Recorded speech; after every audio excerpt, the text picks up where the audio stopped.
माना कि आज हमारे पास में गूगल है, इंटरनेट है, हमारे पास में एआई टूल्स है जिनकी मदद से हम दुनिया के सबसे बेहतरीन जानकारियाँ कुछ चंद मिनटों में इकट्ठी कर सकते हैं। कुछ ऐसी जानकारियाँ जिनको पाने के लिए हमें कई साल लग जाते थे, लेकिन एक छोटी सी गलती भी हमसे कहीं ना कहीं हुई है कि हमने एक चीज़ को वैल्यू देना कम कर दिया है। किस चीज़ को, उसके लिए ये कहानी बहुत ध्यान से सुनिएगा। अंत में मैं आपसे पूछूंगा और चेक कीजिएगा कि क्या सही में आप उस पर्टिकुलर रत्न की वैल्यू करते हैं या नहीं। कहानी सूरत की है। सूरत में शाह परिवार रहता था। शाह परिवार के जो अर्निंग मेंबर थे विघ्नेश भाई, वो अधिकतर बिजनेस ट्रिप्स के लिए बाहर रहते थे, अलग अलग सिटीज़ में जाते थे और उनके परिवार में 3 सदस्य और थे की पत्नी जो अधिकतर पूरे घर बार संभालती थी। उनका बेटा नकुल जो अभी कॉलेज में आया था और बड़ा पैशनेट था कुछ नया सीखने के लिए, बिजनेस के अंदर जाने के लिए, और बड़ा एक्साइटेड रहता था वो। और परिवार की जो सबसे मेन सदस्य थी, सबसे बुजुर्ग लेडी थी, उनका नाम था राधा माँ। एक समय था जब विघ्नेश भाई बिजनेस टूर पर गए हुए थे और जो वीना जी थे उनको किसी काम से बैंक में जाना था, तो वो नकुल को बोल के गए कि एक बहुत ज़रूरी काम है, मुझे लगता है कि अब तुम बड़े हो गए तो तुम्हें घर के जो ये काम है इनमें कुछ समझदारी दिखानी चाहिए, कुछ काम करने चाहिए तुम्हें। नकुल भी बिल्कुल तैयार था, उसको लगा कि हाँ मैं करूँगा, बताओ क्या करना है। तो वीना बहन ने बताया कि भाई देख, हमारे जो घर का सीवेज सिस्टम है ब्लॉक हो रही है, अब उस नाली को हमें क्या करना है, रिपेयर करवाना है। लेकिन एक चीज़ का ध्यान रखना, तुम जिस भी कारीगर को बुलाओ तो राधा माँ को सामने रखना और दादी से बराबर पूछना उस टाइम पर कि भाई ये काम प्रॉपर हुआ या नहीं हुआ। अब नकुल को ये थोड़ा सा खटका, उसने कहा कि दादी क्या बताएंगी, दादी तो बहुत एजेड हैं, वो तो बात भी नहीं करती, पूरे टाइम माला ही जपती रहती हैं, उससे क्या फ़ायदा होगा, मैं बेस्ट पर्सन को बुलाऊंगा और वो सलाह दे देगा। पर वीना बहन ने कहा नहीं, देख मेरी बात सुन, दादी को पास में रखना, जब वो आए और उसके अकॉर्डिंग जैसा वो बताया वैसे ही काम करना। अब नकुल ने सुन तो लिया, लेकिन उसको लगा कि दादी क्या करेंगी, दादी तो घर का ना कोई काम करती हैं ना कोई बिजनेस संभालती हैं। तो उसने कहा करना तो मुझे मन का है, मम्मी के सामने हाँ बोल देते हैं। नकुल ने पीछे से फ़ोन उठाया, एप्लीकेशन में डाला टॉप 10 प्लम्बर्स इन सूरत, और जो टॉप के 2 लोग थे उनमें से कॉल लगाया तो पहले वाले को नहीं लगा, पहले वाला कुछ बिजी था, पर जो दूसरे नंबर का था वो फटाफट आया 2 घंटे के टाइम के बाद में।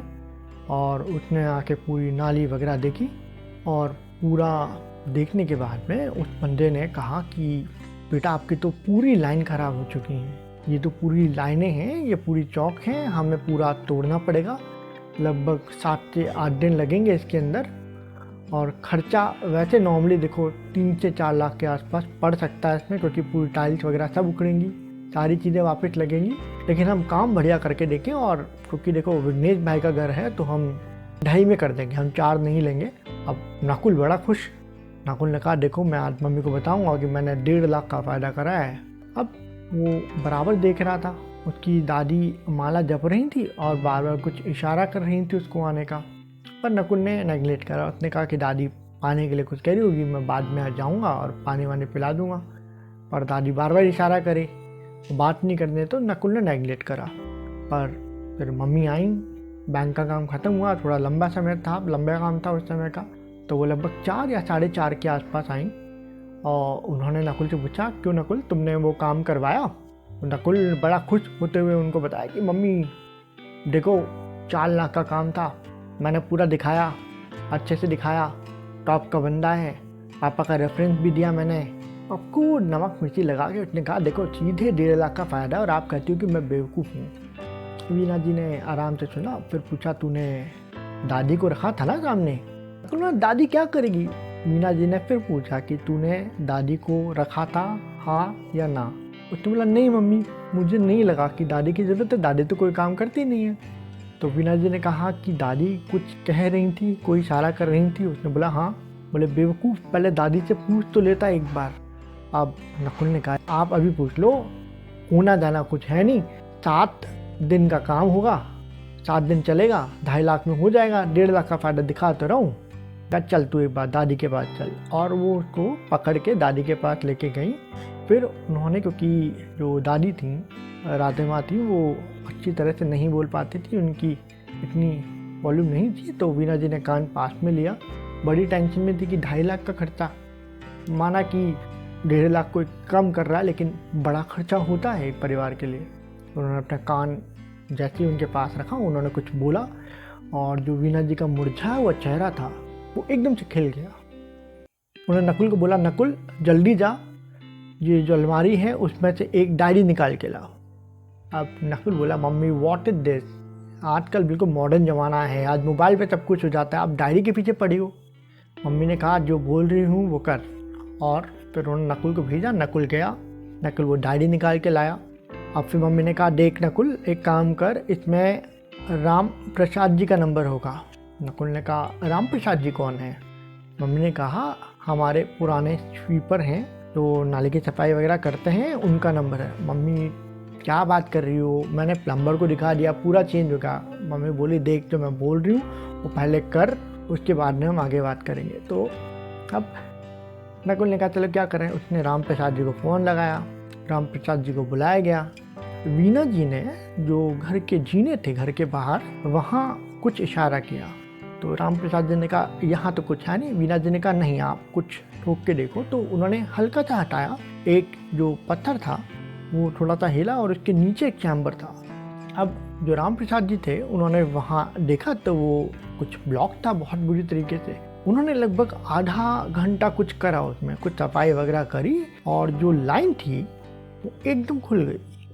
लाइन खुली। अब नकुल देखता रह गया, ये क्या हुआ यार, वो तो बोल के गया था कि लाइन बिल्कुल ब्लॉक है, ये तो चल पड़ी। अब फिर राम प्रसाद जी से पूछा गया, भाई कितना? तो उन्होंने कहा, भाई आप मेरे को 1100 रुपये दे दो, इतने में मेरा काम हुआ है लगभग, जितना भी मेहनत का है। तो 1100 रुपये, राधा माँ हैं, दादी माँ हैं, उनका आशीर्वाद है, तो हम 1100 ही लेके जाएंगे, ज़्यादा नहीं लेंगे। अब जब राम प्रसाद चला गया तो राम प्रसाद के आने से पहले वीना जी परेशान थी और नकुल खुश था, लेकिन अब उनके जाने के बाद में उल्टा हो गया, नकुल परेशान हो गया और वीना जी खुश हो रही थी। नकुल ने कहा, मम्मी हुआ क्या? तो मम्मी ने कहा, ये अनुभव का फ़र्क है। नकुल देखो, वो आदमी तुम्हें बता के गया, उसको ये नहीं पता था कि घर के अंदर कहाँ पे कौन सी चीज़ लगी है। तुम्हारी दादी को पता थी ये बात। और तुम एक चीज़ को कंपेयर करो, तुम 1.5 लाख का मुझे प्रॉफिट बता रहे थे, अब तुम 4 लाख में से 1100 रुपये काट के बताओ मेरे को कितने का फ़ायदा हुआ। और साथ में अगर तुम बहुत ज़्यादा प्रोफेशनल बन रहे हो तो मुझे ये बताओ, 7 दिन और आधे घंटे में टाइम का कितना फ़र्क पड़ा? टाइम भी तो मनी है, टाइम के अंदर भी तो पावर है। नकुल ने कहा, हाँ फ़ायदा तो है। अब कुछ बोलने से उसके मुँह से शब्द नहीं निकल रहे। मम्मी ने कहा, हाँ माना तेरी दादी कुछ नहीं करती, लेकिन उनके पास इतना अनुभव है कि उन्हें कुछ करने की ज़रूरत ही नहीं। वो अगर इसे गाइड कर दें तो हमारा कितना फ़ायदा हो सकता है। यही कारण है कि तेरे पिताजी भले ही बिजनेस कर रहे हैं, लेकिन जाने से पहले हमेशा दादी के पैर छू के जाते हैं। और यही कारण है कि मैं घर को इतने आराम से चला पा रही हूँ, क्योंकि मेरे पास में एक अनुभवी व्यक्ति है जो मुझे बताता है कि कहाँ मैं गलती कर रही हूँ। नकुल को अपनी गलती का एहसास हुआ। दोस्तों, कहानी की शुरुआत में मैंने आपको कहा था कि हम एक चीज़ को भूल रहे हैं, और वो चीज़ है हमारे बड़े बुजुर्ग या हमारे यहाँ पे काम करने वाले लोगों के एक्सपीरियंस को, अनुभव को। यही अनुभव था जिसने, आप इस कहानी से अगर देखें तो कुछ चंद लाख रुपए हुए या कुछ दिनों का फ़र्क पड़ेगा, लेकिन एक्चुअल में अगर आप इन लोगों के अनुभव को लेकर चलें और उसको लेके माने तो ज़िंदगी बदल सकती है हमारी। पर इस अनुभव को हम कहीं ना कहीं इस टेक्नोलॉजी के आने के बाद में बहुत कम तरह उठते हैं। आज की कहानी में मैं आपको ज़्यादा कुछ कहने की कोशिश नहीं करूँगा। मैं बस आपको ये कहूँगा कि आपको पूरा हक है कि आप AI की मदद लें। आप बिल्कुल जो गूगल लेना चाहते हैं, इंटरनेट का यूज़ करें, बिल्कुल करें, लेकिन अनुभव को कमतर ना आके उन लोगों का भी रेस्पेक्ट करें जिनकी वजह से हम उस मुकाम तक पहुँचे हैं। उन लोगों की सलाह लें जहाँ पे जिनके वजूद से हम आगे बढ़े हैं। कहानी अच्छी लगी हो तो चैनल को सब्सक्राइब कीजिएगा। सुनते रहिए आमरस।